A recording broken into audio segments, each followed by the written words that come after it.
Bienvenidos. Con este video damos inicio a la tercera temporada de nuestro libro Anatomía del Fascismo, en el cual analizamos, estudiamos, comentamos, criticamos las tesis fundamentales de este libro. Y en esta ocasión, con este video, vamos a iniciar la tercera temporada, o mejor dicho, el tercer capítulo. Y el tercer capítulo trata sobre los fascismos triunfantes. ¿Cómo es que si en Europa de la posguerra diversos países, diversos grupos sociales empezaron a experimentar el crecimiento de iniciativas fascistas, células, grupos, movimientos? ¿Cómo es que de entre la gran variedad de grupos fascistas, cómo es que unos cuantos, dos, lograron el triunfo? Y el autor es bien interesante porque él dice que el fenómeno del fascismo fue casi ubicuo, es decir, que se encontraba por todas partes. Muestra ejemplos bastante atípicos de presencia de fascismo, por ejemplo, en Islandia o en Australia, casos que son bastante extraños para aquellos que conocen que el fascismo ha sido básicamente en Italia, en Alemania, pero no, ha sido mucho más allá. Y cuando lleguemos, por ejemplo, al capítulo final, donde el autor habla más allá del fascismo, veremos que el fascismo ha cruzado fronteras. Eso será otra historia. Pero entonces, la tesis del autor es esta. Si el fascismo estuvo en diferentes países a la vez, ¿cómo es que solo en algunos lugares creció y alcanzó el poder? Pasó de movimiento a tener el poder y el control del aparato estatal. Y él tiene un argumento bastante interesante. Él dice que fue el pragmatismo, entre otros factores, claro está, el que le dio a Hitler y a Mussolini el triunfo sobre sus enemigos. Vamos a ver parte por parte este argumento. Y así dice el autor: Hitler y Mussolini triunfaron por su pragmatismo a diferencia de los otros fascismos. Entonces les voy a leer una cita del autor comparando cómo se desarrolla el fascismo en Italia y en Alemania en comparación al autoritarismo o dictadura de España. También es interesante esa comparación. Y ahí vamos a hablar de José Antonio Primo de Rivera, fundador de la Falange Española, y cómo el autor no considera que ese gobierno fuera fascista. Dice así, entre comillas: el socialismo fue una reacción legítima contra la esclavitud liberal, cierre de comillas, dijo José Antonio en el discurso fundacional de la Falange el 29 de octubre de 1933. Esta cita es muy importante porque nos ayuda a fundamentar uno de los argumentos que hemos ido repitiendo a lo largo de estos 11 videos y 2 temporadas sobre la presencia del socialismo en el origen del fascismo y cómo muchos socialistas, sindicalistas, en su momento, en el origen del fascismo, se vieron atraídos por este movimiento.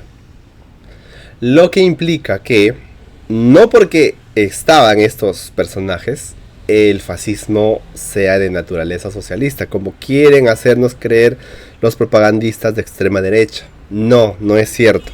Por eso les leo esta cita. ¿Cómo es que José Antonio Primo de Rivera, el fundador de la Falange, el mismo día de la fundación, el 29 de octubre de 1933, puede decir que el socialismo fue una reacción legítima contra la esclavitud liberal? Porque lo era. Porque en ese tiempo el socialismo era detestable para cierto grupo de conservadores y liberales y fascistas, pero no es todo. Pero el socialismo estaba viciado por el materialismo. El espíritu de venganza y la lucha de clases debía sustituirse por un idealismo más elevado. Entonces, en la ideología de Primo de Rivera, el socialismo era una reacción entendible, no le diré correcta, entendible. Él dice reacción legítima.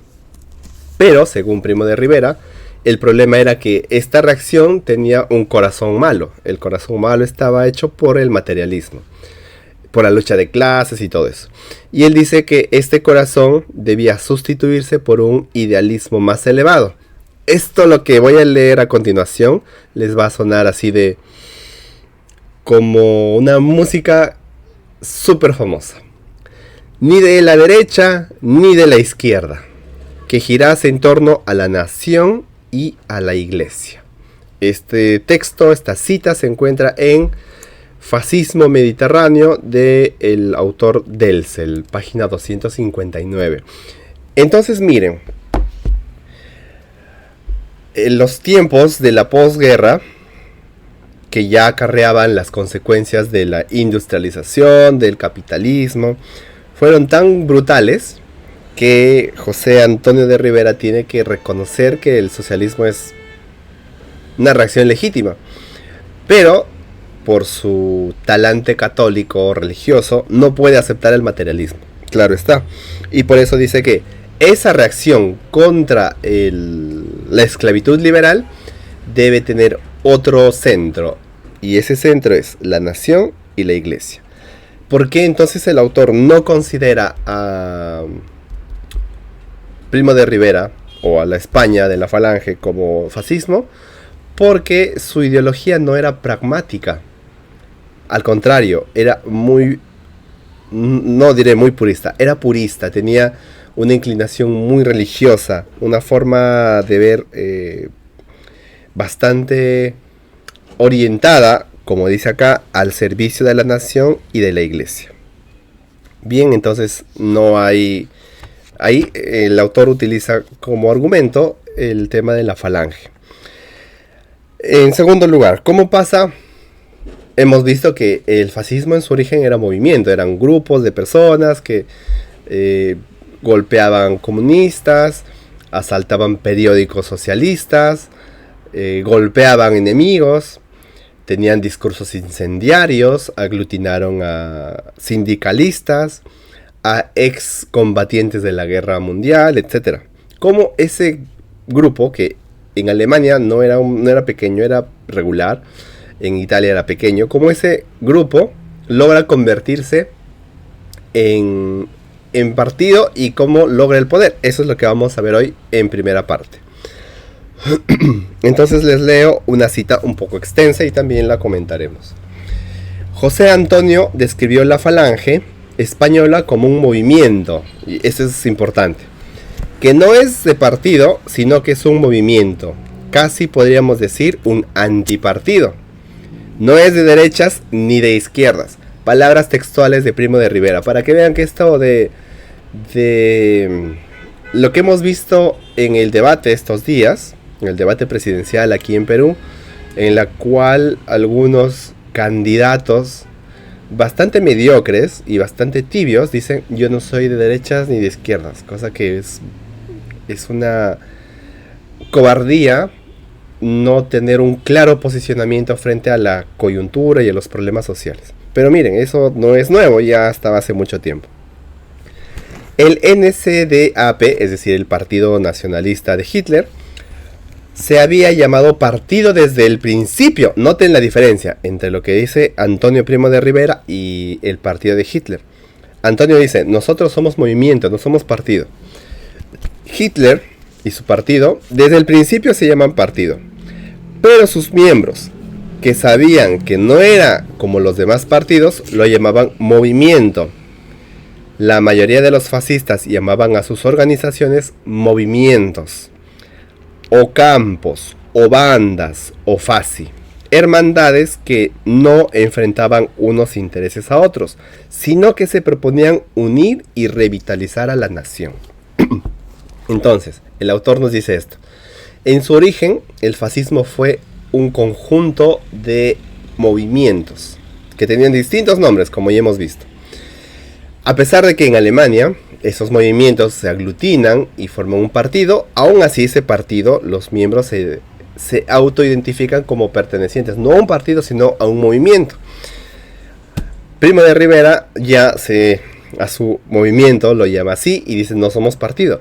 ¿Por qué pasa esto? Porque en 1918, cuando acaba la Guerra Mundial y empieza todo el declive, llega la Gran Depresión en el 29, existía un gran rechazo hacia los partidos y a los políticos profesionales y tradicionales, porque no habían logrado controlar, no habían logrado resolver los problemas sociales de ese tiempo. En consecuencia, los nuevos, los outsiders, como les gusta llamar a algunos de estos grupos, se denominan a sí mismos movimiento para diferenciarse de los partidos. Era una estrategia retórica muy útil, les sirvió mucho. Entonces, cuando estos movimientos empiezan a aclarar prioridades y a tejer alianzas, como acá dice, se proponían unir y revitalizar a la nación, es donde empiezan a surgir tensiones, y cuando esas tensiones logran resolverse de manera adecuada, se logra el éxito. Aquí el autor dice que los movimientos se llamaban campos, bandas, rassemblements o FASI. ¿Y por qué menciona esto? Porque, por ejemplo, en Holanda, el movimiento se llamaba Movimiento Nacional Socialista de Adrián Antón en Holanda. En Polonia se llamaba Agrupación de Unidad Nacional y era un campo. En Bélgica estaba el Vlaamse National Verbond de habla flamenca y estaba el Verband dan Diesche National Solidarisatie, también en Holanda. Estaba en Noruega. Había en París el Rassemblement National Populaire de Marcel Diet en París. Entonces noten cómo en distintos países de Europa había movimientos. Cuando estos movimientos empiezan a aclarar sus prioridades, porque había un conjunto de prioridades que eran muy heterogéneas. Cuando empiezan a aclarar sus prioridades y a tejer alianzas unos con otros de manera pragmática, es ahí donde el movimiento deja de ser un movimiento como tal y se constituye en un partido. Se institucionaliza. El autor hace un análisis de caso. Va a analizar qué pasó en el Valle del Po, en Italia, en 1920 a 1922. Una fecha importante. Y eso es lo que vamos a hacer a continuación. Vamos a describir qué pasó en este lugar de Italia y cómo, bajo distintas circunstancias, movimientos, alianzas, peleas, el fascismo pasa de movimiento a tener el poder en Italia. Entonces vamos ahí. ¿Qué pasó? En Italia, en 1920, existía el escuadrismo. ¿Qué es el escuadrismo? Eran estos grupos de personas, algunos de ellos ex soldados, algunos de ellos desempleados, que eran muy violentos. Su acción era exclusivamente violenta. Golpeaban, destruían lugares, amenazaban, etc. Entonces ellos forman escuadras agresivas de acción, las llamadas Squadre di Azione, que aplicaron tácticas que habían aprendido como soldados para atacar a quienes eran, en su opinión, los enemigos internos de la nación italiana. Marinetti y algunos otros amigos de Mussolini habían dado el ejemplo con su ataque contra Avanti, lo cual hemos visto en un video pasado, en abril de 1919. Hago una breve pausa. Estoy leyendo un artículo, que ahora les voy a comentar por qué hice la pausa, que me parece que encaja a la perfección con este detalle. El artículo se llama "Parece una distopía, pero el ejército estadounidense está profundamente infiltrado por neonazis". Les muestro aquí en pantalla. Ahí está. Es de la revista Grand Confident. ¿Por qué les muestro esto? Porque lo que escribe este autor es lo que ha pasado en el Valle del Po en 1920, 100 años después. Incluso el mismo autor, cuyo nombre es Matt Kennard, dice: no hemos aprendido de la historia. Y van a aprender ahora por qué. Entonces, estos soldados combatientes, excombatientes, habían aprendido ciertas tácticas y esas tácticas las han utilizado en sus prácticas violentas. Muy bien, entonces el escuadrismo, los escuadre, iniciaron su andadura atacando, por ejemplo, un hotel en Balkan e intimidó a los eslovenos que estaban en ese tiempo. Estaban también las camisas negras de Mussolini, que no fueron los únicos que utilizaron la acción directa con objetivos nacionalistas en Italia. También estaba, y esto es importante reconocer, Gabriel D'Annunzio. Es importante, y recuerden este nombre. Gabriel D'Annunzio era también una celebridad, era un escritor, era un intelectual, pero no era solamente famoso por sus obras de teatro y sus poemas, sino también por su activismo político. Incluso cuando hace incursiones aéreas en la Primera Guerra Mundial, pierde un ojo. ¿Qué pasó con este D'Annunzio? Porque es importante tenerlo en cuenta. Porque este D'Annunzio, ¿qué hizo?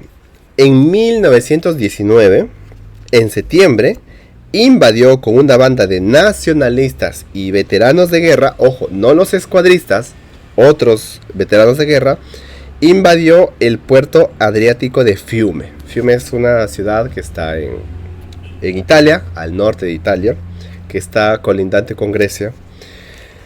Y quería convertir a Fiume en la República del Carnaro. D'Annunzio, en esta conquista, vamos a llamarle así, de la República del Carnaro, inventa la teatralidad pública que había de apropiarse más tarde Mussolini. ¿A qué nos referimos? A las arengas diarias, al comandante del balcón, los uniformes, los desfiles, el saludo romano, ojo con eso, el grito de guerra sin contenido significativo, etc. Todo eso lo inventa D'Annunzio. D'Annunzio era ¿cómo le podemos llamar? Una persona que se levanta en Italia, junta a nacionalistas, junta a veteranos de guerra, toma Fiume, trata de crear una república allá.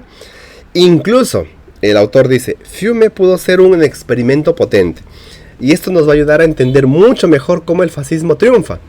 Y obviamente a tener a poder analizar mejor lo que está pasando ahora, por ejemplo, en Estados Unidos, lo que pasa en Perú, etcétera, etcétera. ¿Qué pasó con D'Annunzio? Que D'Annunzio casi logra un éxito, porque incluso se construye una liga de Fiume, algo así como una liga de las naciones, en la cual estaban los intentos de revolución en el mundo. Algunos intentos. Empiezan unas ligas, se constituye una ciudad, se constituye una constitución. La Liga de Fiume Internacional intentó agrupar a los movimientos de liberación nacional del mundo como una organización rival de la Liga de las Naciones. Si le iba tan bien a D'Annunzio, ¿qué pasó? ¿Por qué no triunfó? Y aquí vamos a ver el argumento central de esta primera parte, del capítulo 3. El autor dice que D'Annunzio fracasa por purista. Recuerden, la tesis central de este capítulo es que el fascismo triunfa por pragmatista. Y lo va a demostrar con la caída de D'Annunzio. Y les voy a leer una cita que está en la página 111. Antes de eso, ¿qué pasa? El ministro de Italia negoció un acuerdo con Yugoslavia en 1920 que convirtió a Fiume en una ciudad internacional y envió a la marina italiana en Navidad a dispersar a los voluntarios de D'Annunzio en el 20. Y ahí empieza el quiebre. Y ahora sí les leo la cita que quería compartir. El fracaso de D'Annunzio, incluso Mussolini triunfa donde fracasa D'Annunzio, dice el autor. El fracaso de D'Annunzio es una advertencia para los que quieren interpretar el fascismo basándose primordialmente en sus expresiones culturales. No bastaba con el teatro. Recuerden, D'Annunzio era muy teatrero, mucho de performance. estaba el saludo, el grito y todo lo demás. Pero eso no es suficiente. Sobre todo, Mussolini superó a De Annunzio, y ojo con esto, porque prestó atención a intereses sociales y económicos, además del sentimiento nacionalista. De Annunzio hace esta conquista de Fiume por un propósito nacionalista, de pureza, de amor a la patria. Pero no era suficiente. Y ahora vamos a ver por qué no era suficiente. Porque esto que el autor dice, atención a intereses sociales y económicos, tiene mucha relevancia con lo que va a pasar pronto en Italia, con los camisas negras y los escuadristas. Y ahí se va a conectar todo lo demás. Entonces, De Annunzio pierde y es retirado, es humillado por la marina italiana. Y ahora les leo lo siguiente. ¿Qué hizo Mussolini? Hizo que sus camisas negras estuviesen disponibles para la acción contra los socialistas, además de contra los eslavos de Fiume y de Trieste.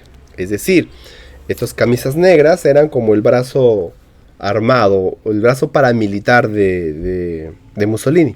Recordemos que ya para ese tiempo Mussolini tenía cargos en el poder. Los veteranos de guerra odiaban a los socialistas desde 1915 por su actitud antinacional durante la Guerra Mundial.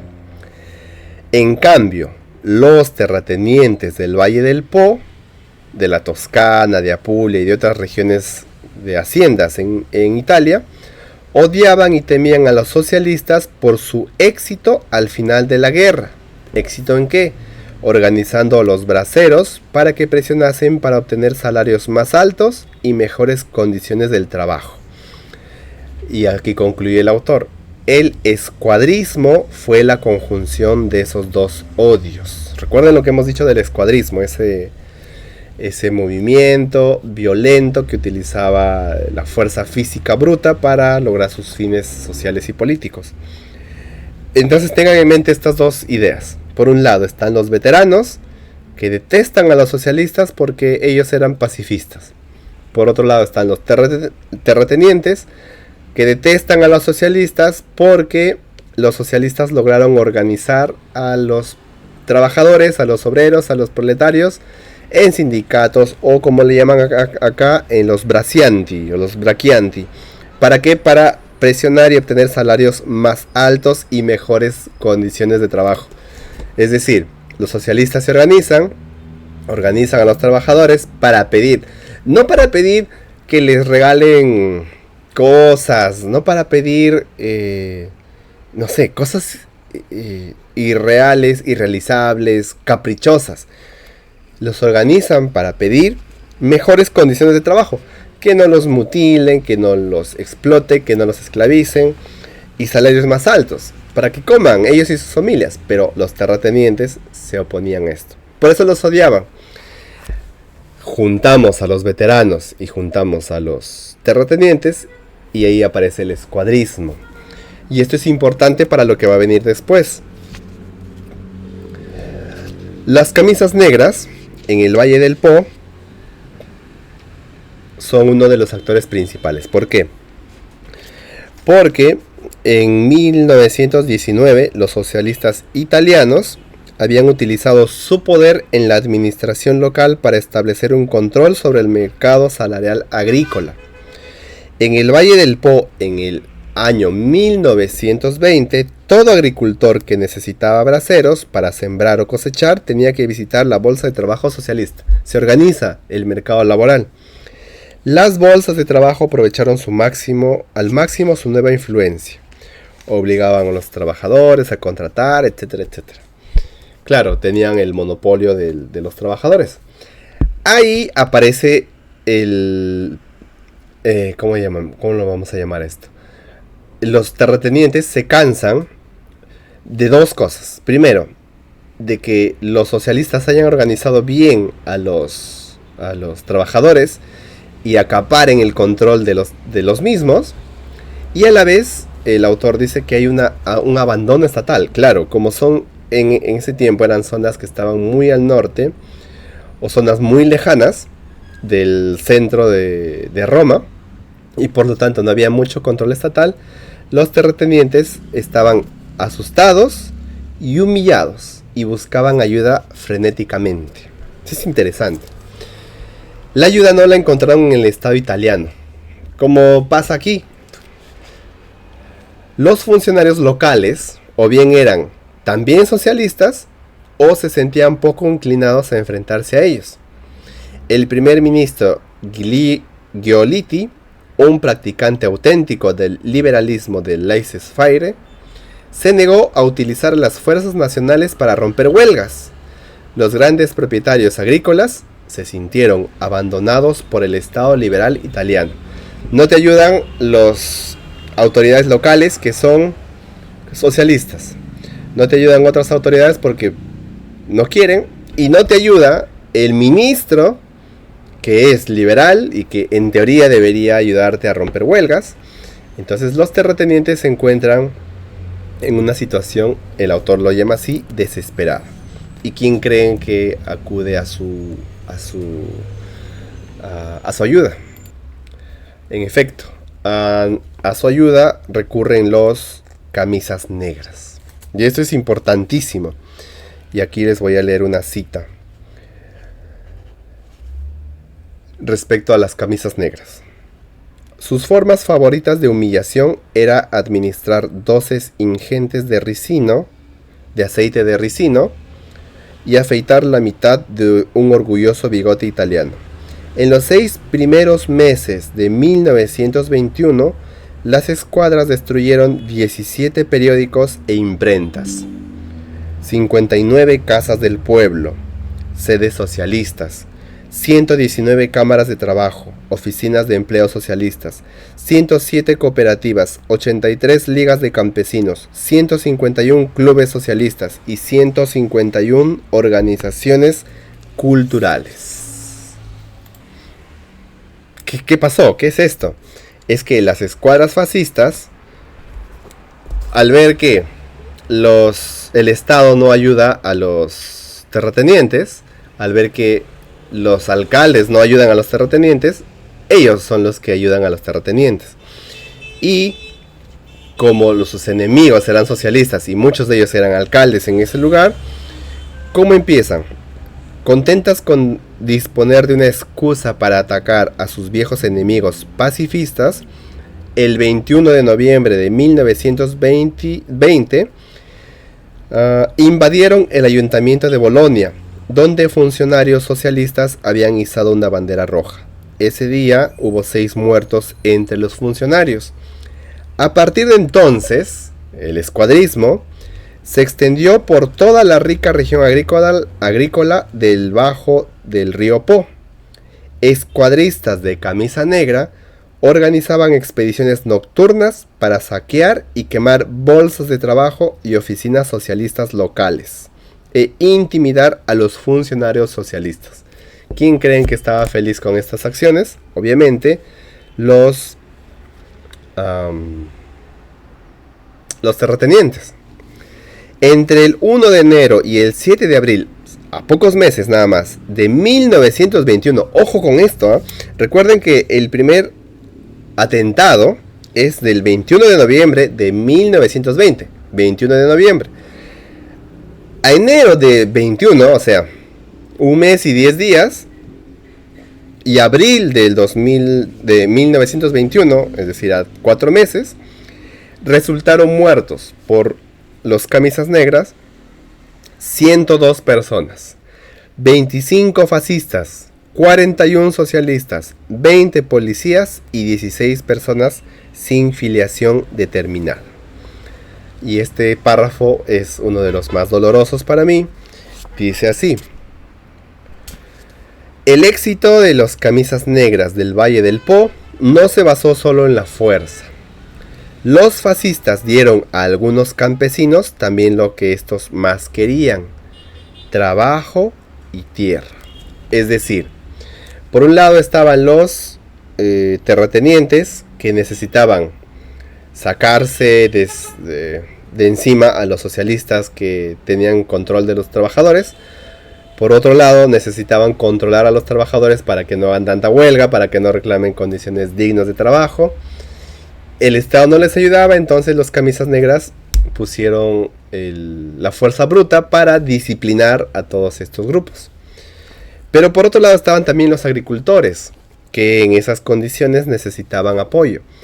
¿Qué hicieron los fascistas? Desde el gobierno, eso sí, les dieron trabajo y tierra.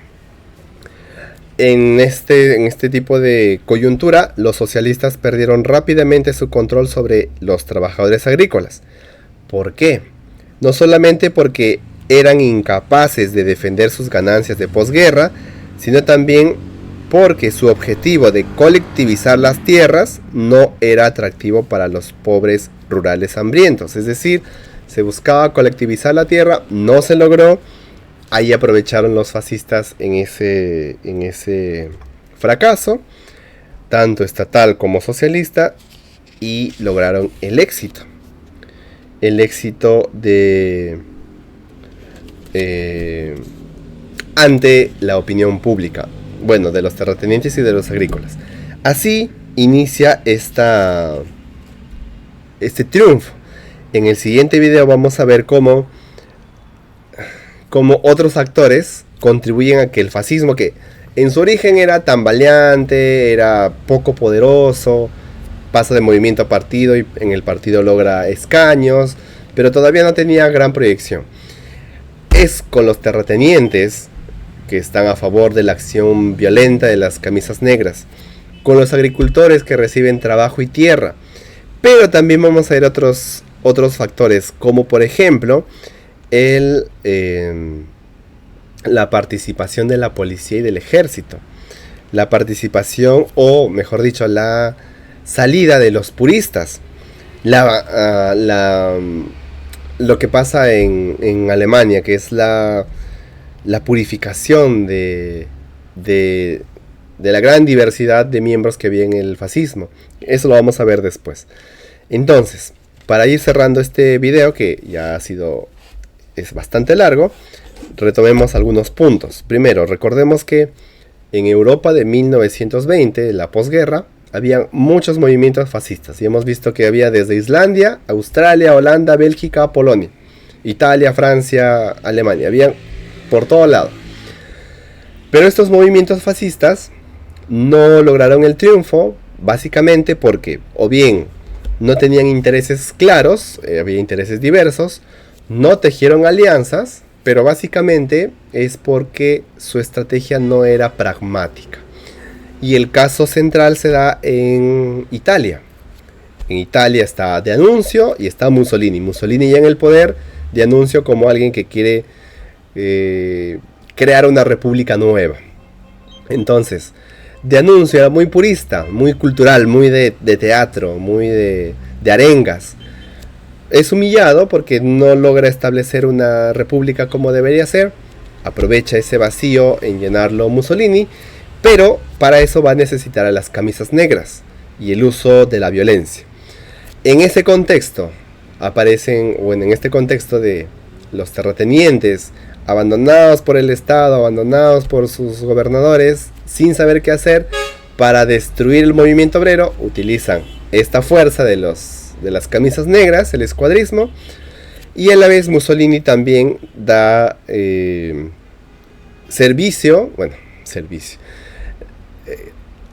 logra llenar ciertas necesidades de los campesinos al darles trabajo y tierras. Así, el movimiento fascista desaparece un enemigo que es De Annunzio, que era una especie de competidor serio de Mussolini, y así el movimiento fascista empieza a construirse en Italia. Luego veremos en otros videos qué pasa en Alemania, y ya más adelante veremos qué hace el fascismo cuando está en el poder.